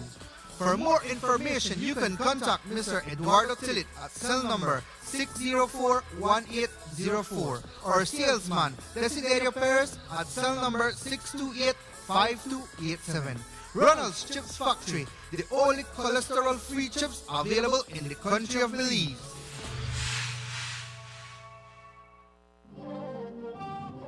It's going to be a texting summer with Digicel. Digicel prepaid customers, you can now send international text from your regular text bundle. That's right, send both local and international text all summer long. Remember, only with Digicel, text bundles come from your free bonus credit, unlike the other guys. And if that wasn't enough, every bundle you purchase now comes with free text. You heard me. Purchase a $2 bundle and get 15 more texts free. Purchase a $5 or $15 bundle and get 50 more texts free. So go ahead, text it up all summer long with Digicel. Promotion ends August 31st. Expect more, get more. Always more with Digicel. Can the accommodation agreement award portion be used to fund government projects? Well, Mr. Man Eamon Courtney, he already said no. Well, make I set the record straight. Out of all the money where the court award for BTL, the biggest amount that for the illegal accommodation agreement when Musa and the PUP they signed.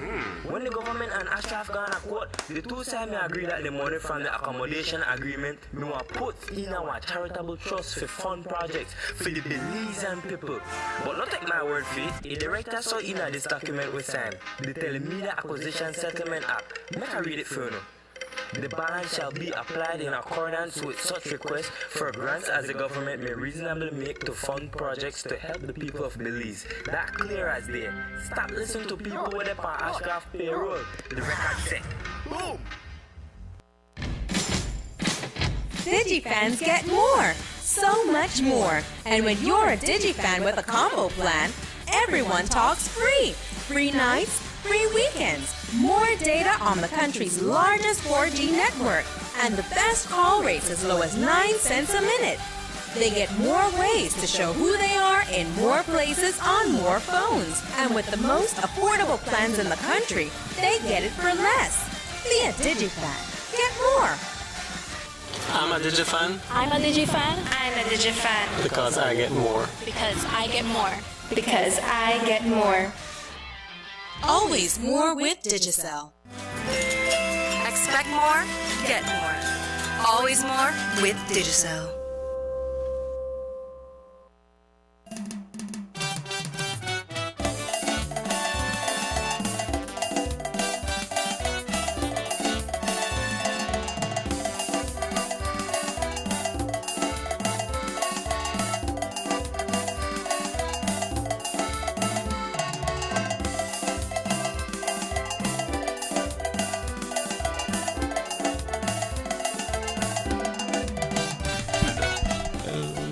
Welcome back to the Sugar City Morning Show. Quite indeed a very interesting morning.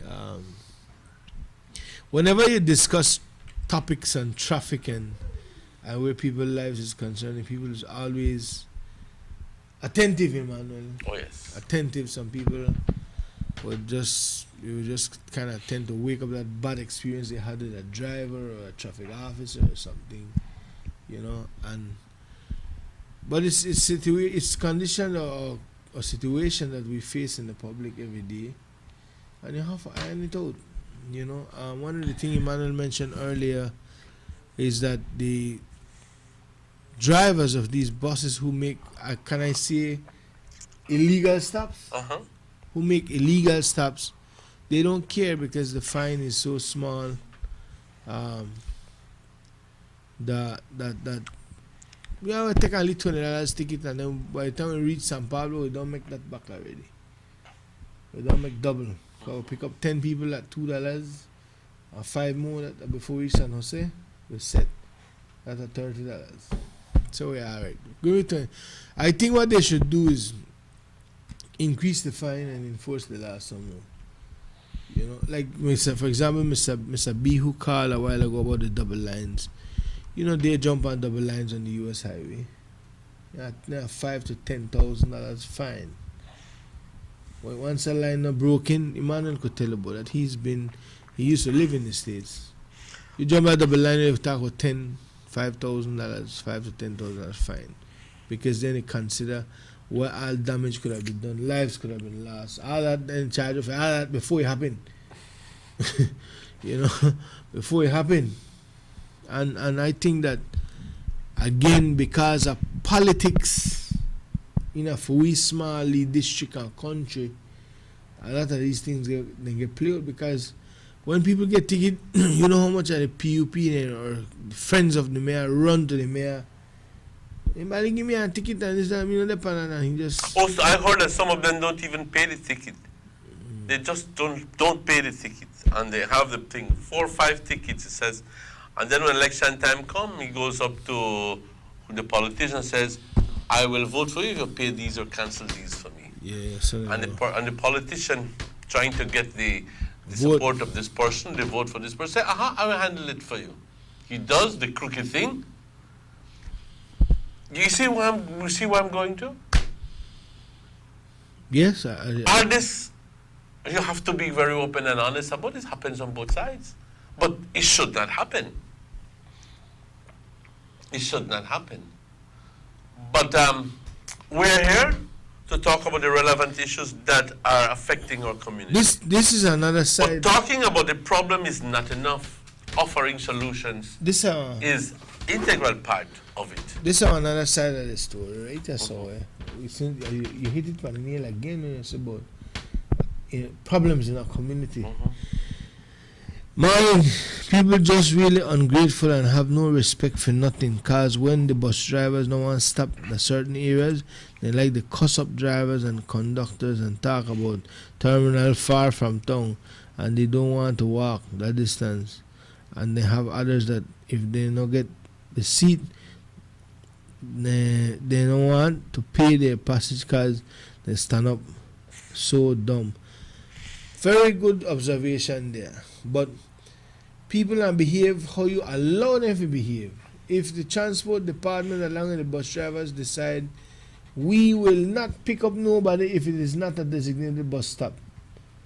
We will not stop nobody by police station Hillfront and Mr. Jaime place and down the hill by Pato, and then right there by the meat pie shop, and then our next stop by the Chinaman down the road. We know they do that.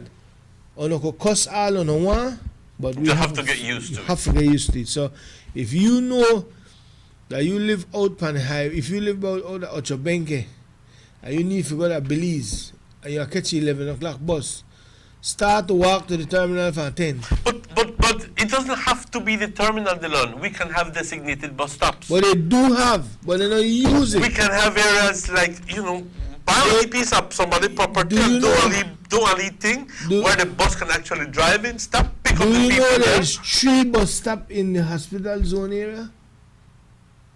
3. Right. I used to drop my wife off at San Lorenzo bus stop every morning when she used to go to bed. It depends on which direction you're coming from or going. They, you know, Mataka up on the highway. They got one On the highway? Yeah, on or the one on San Lorenzo Road? on the entrance of San Lorenzo Road on the highway, in front of where them girls sell tacos. Oh, okay. Then there's another one right beside Flores Residence, by the funeral home. And there's one across the street by the vegetable shop. There is designated bus stop. If you live at Ochobenke, wrong by Nueva area or by Lands Department and there's no bus stop, start to walk to the bus stop because the bus will stop where if you stop. But because people live on the highway, right? Mm-hmm. They come up front of the gate like where you say and they expect the bus to stop. Your gate no mark bus stop. Your gate mark Martinez residence. Right. I remember when I was going to school and I used to have to walk from where I lived 3 blocks for me to catch the bus that would take me downtown Austin, and then catch another bus to take me to where I was going, to the campus I was going. How much accidents you know here on the highway, especially in a town whereby the bus stop or enough is stop and then picnic the run across the street, forget cross, then the house or cross, bang, something come from the side and knock them down dead. Because enough is stop there. If you stop down bus stop, you wait till the bus move off and then you find your way about your business. These things have to, and you know what's sick, Emmanuel, every time you come and you talk about these things, you talk about these things, nothing is done. And then when somebody dead, everybody becomes, and why did they do it? Then they realize the fish stink. We need to become more proactive rather than reactive. Yes, man. You know? Yes. And you have to, it seems like you have to form an organization to get everything done in Belize. Organization against bus stop when enough is stop. Because only then you get attention. Because then the ones who feel do their job. I don't know what the people in transport board sit down and do. If they just got a meeting and collect their sniping. Or I don't know what they do. These are things where they affect the community on a daily basis. And if we could see it, not tell me they can't see it too. Mm-hmm. They can't see it? Why, I'll be very honest with you. There you are. Got it finally. I don't think we need to go. Good governance includes being sensitive to the needs of the people, being proactive to those needs rather than waiting until accidents happen. You take measures way in advance of these things because you're cognizant of the dangers involved in keeping that practice in place.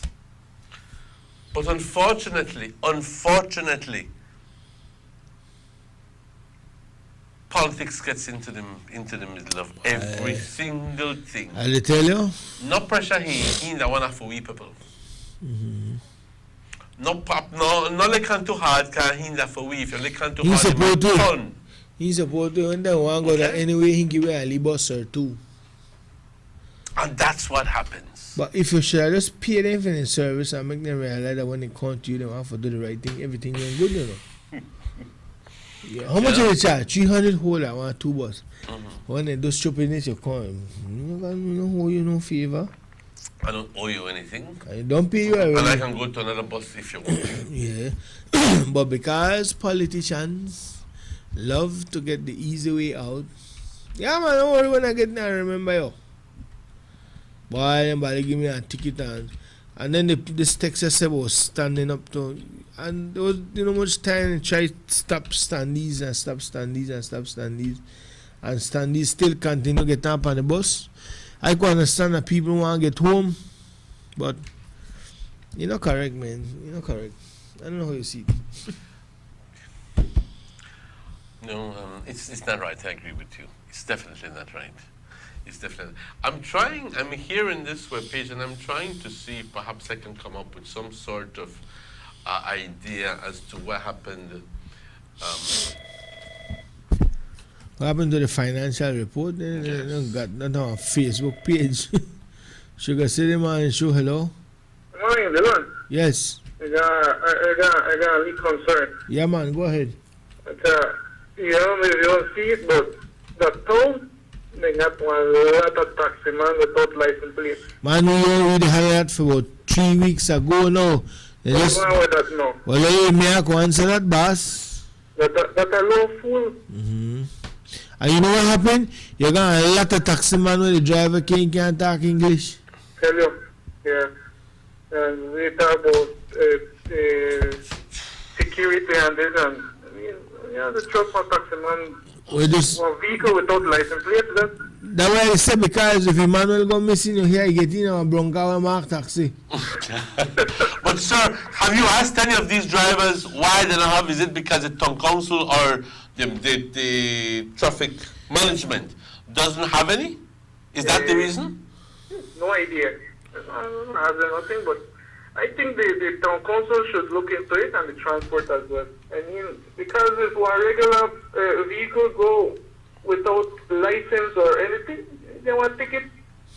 So you could buy a car, write taxi on the windshield, take off your white plates and just write taxi on the windshield and make right free. Gone, yeah. Gone, you know correct, boy. I know. Only me I could tell some me say Kevin Chancey. Some people don't like it, but the truth is that the Chancey. All right, brother. All right, man. Do what you want. Because nobody watch and I feel like you know the watcher. Actually, I have found a report for the Fiesta Rama. Oh, you find it? Boy, then just put it up. No. It's just that I was looking at the web page of the town council. I went into the Facebook page. Oh, they have it on Facebook? They have it on Facebook. Everything is on Facebook. Let me hear the line now. The total income was $48,721.75. They must spend that was all income. In other words, bar rentals $8,500. In other words, people who paid spaces to sell liquor. Booth sales $2,650. Donations, there was a donation of $1,000. Gate sales $29,621.75. Half of the money. Marble games $950, and mechanical rides $6,000. In other words, that's the fee that they charged. They paid. They got from the. In expenditures, there is a total of $29,160. And music and entertainment, $5,061. Banners, $350. Decorations, $300. Food and drinks for staff, $3,167.75. Greasy pole. Greasy pole competition, $500. Materials and supplies, $1,618.60. Media advertisement, $100.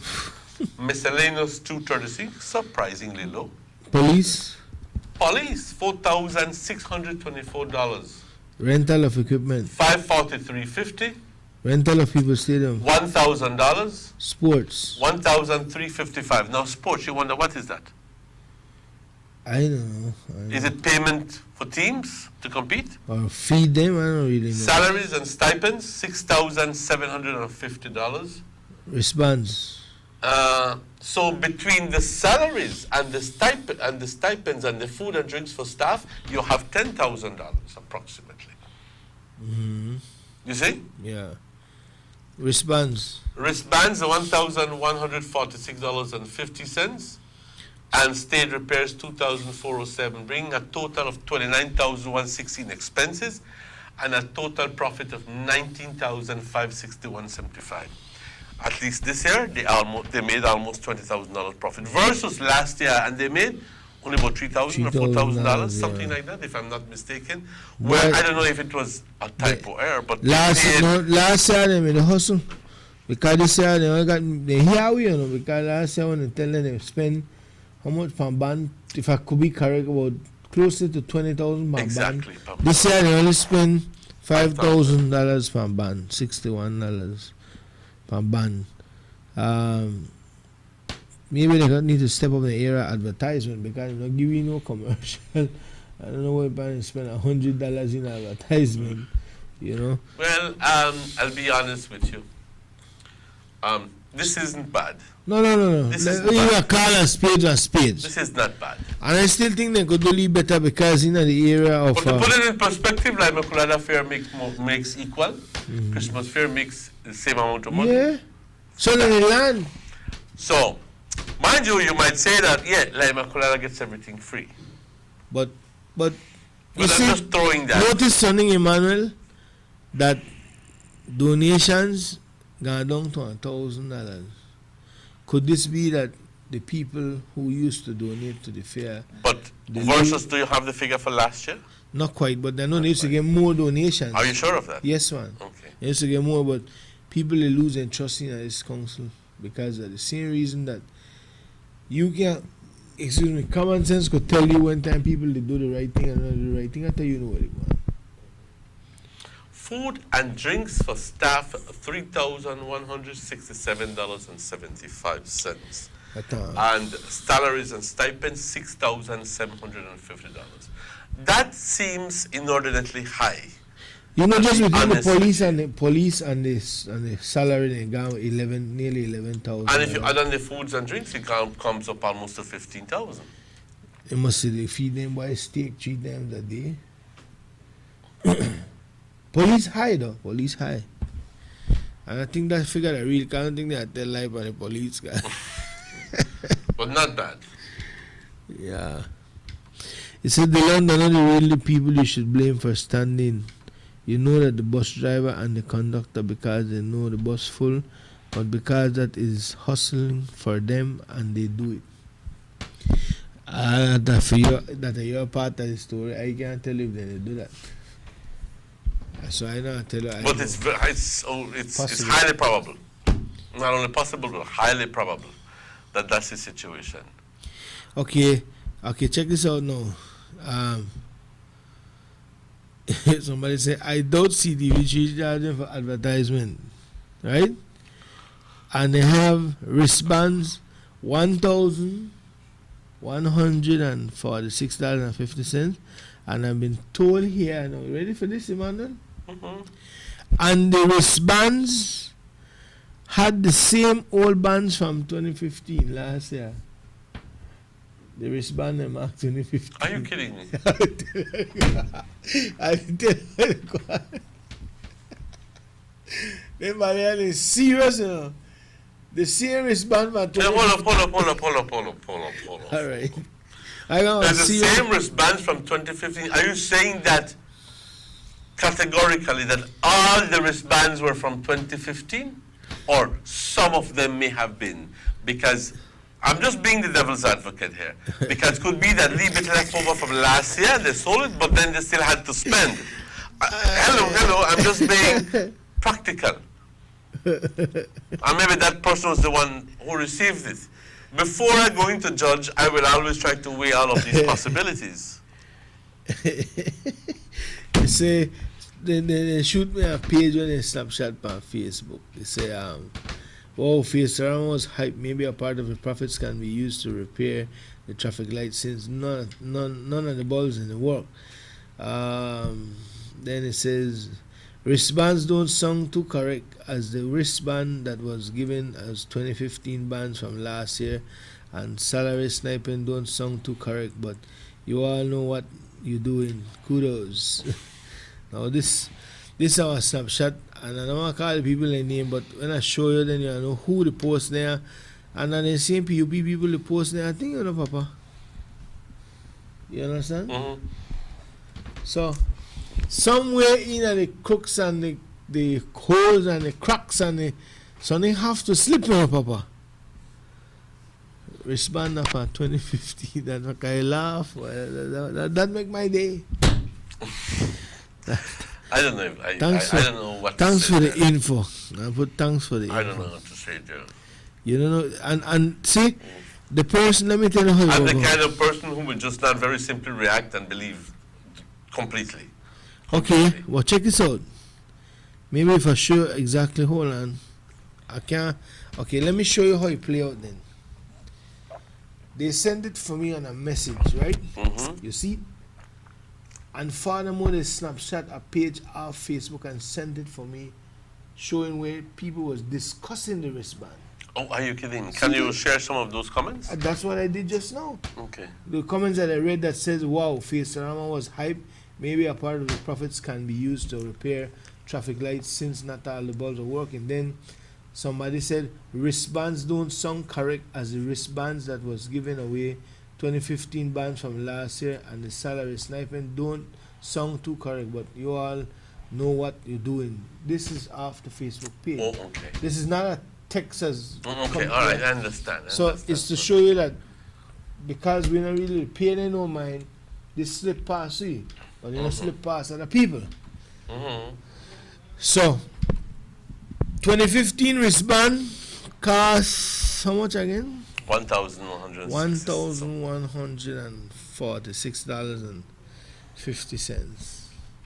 Or maybe they never done pay for it last year. Maybe. And they finished pay for it this year. Maybe. Why? Thanks for that text. That made my day. That made my day. I tell you that one sell off. But all in all, they made almost $20,000 profit, and I will say that is very good. I want to thank the people at Orange Job for supporting the Facerama. You know, I'm hoping that next year we get reports of $30,000 and more. And more, man, and more, You know? because you know, I hope the money will be put to good use and not other miscellaneous. You know. How much was miscellaneous? $230. Second, you didn't stop spending a lot of money for miscellaneous. You that the one that confine about the miscellaneous acts. Miscellaneous $236. And they improve or they're obviously improving. Huh? Obviously improving. Or they know that you catch on to them. Or But then then again, some expenses that would ordinarily be attributed to miscellaneous are being reclassified under salaries and stipends for employees and food and drinks. Then again, that's $10,000. You know, which is heavy. It's a lot of money. Is a lot of money. $10,000.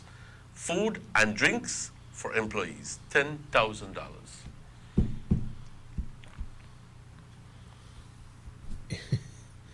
Okay, let me just. But just to remind you that this Sunday, the 21st, will be the opening of the Vegas Cup Marathon in Trial Farm at 9 o'clock. Este domingo es cuando comienza el maratón Vegas Cup y va a ser aquí en Trial Farm. Así que todas las personas interesadas que quieran ir a deleitarse y a ver los partidos de fútbol tienen la oportunidad de ir a ver este maratón y obviamente a aplaudir y a darle apoyo a tu equipo favorito, o quizás no tengas un equipo favorito todavía aún, pero ahí vas a ver y vas a poder identificar cuál equipo a quién le vas y a quién no le vas. Así que este domingo, no te olvides, empezando a las 9 de la mañana y me imagino terminando por la tarde, va a haber de que comer, un día bastante lleno de actividad en Trial Farm.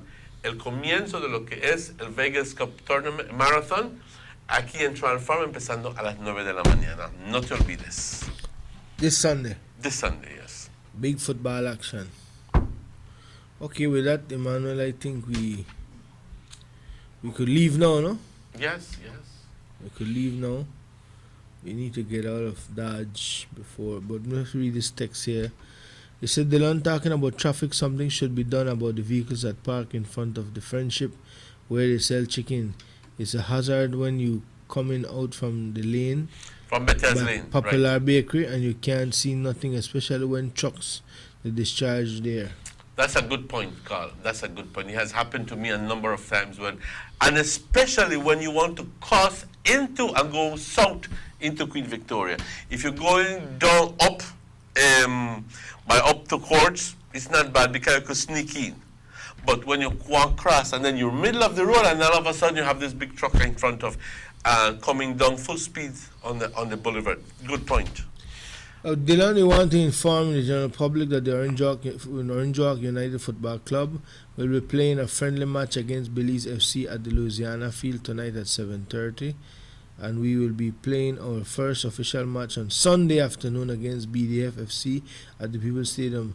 The managing committee of Orange Walk United Football Club invites Orange Walkians to come out and support your Orange Walk team as we try to bring back football in Orange Walk, the highest level. Tonight 7:30. Not forget, boy, a good game for go watch, but my novella start 8. So can't deal with that right now. It says since Mr. Martinez mentioned about Copa del Norte, the lights by the sheds are not working. They need to be fixed, please. Okay, Mr. Martinez, no fixed light, but we hear your message loud and clear. Loud and clear. And we're hoping that those persons in charge are listening to this, because otherwise I would not have known. Just said the lights. Please text us, and one of the directors of Child Farm, Mr. Morris, wants to know where. So, what is exactly the about message Copa say? Norte? It says since Mr. Martinez mentioned about Copa Norte, the lights that are by the sheds. Oh, Mr. Lewis Spot, that the one in charge. Give me a number for the man, make me who call the man. I'll go to the office and see Mr. Lewis Spot, make you check the lights by the shed. Oh, I'm sure that Mr. Louis Pat will get this message. There are lights by the sheds that are not working, and there is a concern. There's just a call saying, please, take care of that, because it might just be that the games may prolong to a little bit after that. If they can't reach the lights, they could hire the crane or the boom service. That could heist them. Just call Mr. D and the phone number and get in a few. I want to reach the lights. Today, Emmanuel, just quickly, I just want to mention that please everybody be attentive. Today at 2 o'clock, we will bring the press conference on the radio. Where it's 2:30, where the Honorable Prime Minister will be hosting a press conference to hear if they will appeal the decision made by the Chief Justice when it comes to Section 53. This is very important. We hear Mr. Sadi Errington talking about he thinks that this should have been taken to the people, no, Emmanuel? That way, Mr. Errington said in an interview. Let me just see. Some sections of the public are not happy. This is what Errington said. Some sections of the public are not happy with the decision, and I think that we should do all in the powers to ventilate the matter as widely as possible so that nobody can say or have any criticism of the government. Well, I don't know if it's too late for that. Maybe we should hear anything from before the decision was made. But like I said yesterday, we're not point fingers for nobody. I know the point fingers for nobody. I will take even some responsibility to a certain extent, because if you don't like it, you should have said something about it. But let us see what the Prime Minister will have in the press conference, Emmanuel, and then from there we move forward. No? Oh yes, oh yes, oh yes. With that, it's a minute after 9 o'clock. We got to get out of here. It's exactly what? 9:01. 9:01. So. Well, thank you guys. Thank you very much for the calls, and I'm sure that a lot of people are equally disgusted with some of by some experience that they've had with the traffic and with the buses and so forth, and taxis and so forth. And we're not pointing fingers at anybody in particular. I want this to be completely clear. We're saying that some elements, some people, because in much the same way that there are deviants, there are some who are courteous and very, very, very good law-abiding drivers. Yeah. But then again, like everything else, there are those who just don't give a damn. Some reckless, you know. And I just believe that